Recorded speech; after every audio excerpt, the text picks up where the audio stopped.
বুঝে শুনে উত্তর দাও, নতুবা ভুল হবে। এখানে অপশন দেয়া আছে জটিল, মিশ্র, যৌগিক এবং সরল বাক্য। তো আমরা যদি একটু উল্টো দিক থেকে আসি, বা ধরলাম যে আমরা যৌগিক বাক্য থেকে যদি আসি, তাহলে অন্যান্য বাক্যগুলো চেনাটা আরো সহজ হয়ে যায়।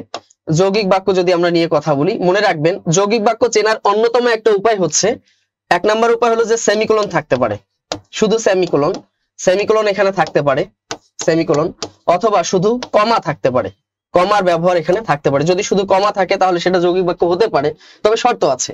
আর একটা হলো যদি বাক্যের মধ্যে যদি থাকে এবং থাকে, ও থাকে, আর থাকে, অথবা থাকে, নতুবা থাকে, না যদি থাকে, নয়তো যদি থাকে, সুতরাং যদি থাকে, এরপর হলো তথাপি যদি থাকে, এই ধরনের অব্যয়গুলো যদি কখনো যদি থাকে, তথাপি এই ধরনের অব্যয়গুলো যদি থাকে, তাহলে সেটা সাধারণত যৌগিক বাক্য হয়ে যায়।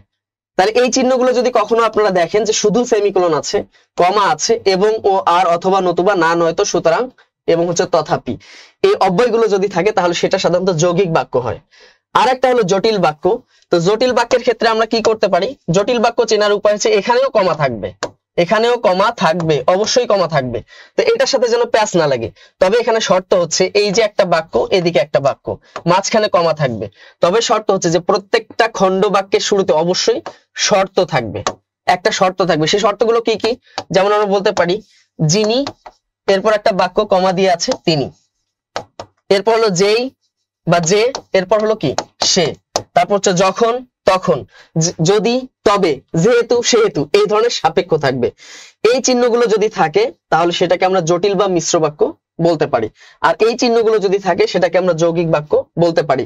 আর এই দুই চিহ্ন যদি কোনো বাক্যের ভিতরে না থাকে তাহলে সেটা কি হবে, অবশ্যই সরল বাক্য হবে। এই জন্য আগে মনে রাখতে হবে যে কোনটা জটিল আর কোনটা যৌগিক। জটিল আর যৌগিকের চিহ্ন যদি না থাকে তাহলে সেটা সরল বাক্য। এখন দেখেন বুঝে শুনে উত্তর দাও, নতুবা ভুল হবে। এখানে দেখেন একটা কিওয়ার্ড আছে, একটা অব্যয় আছে, সেটা হচ্ছে নতুবা। এই নতুবা থাকার কারণে আমরা বুঝতে পারলাম যে এটা অবশ্যই কি হবে, যৌগিক বাক্য হবে।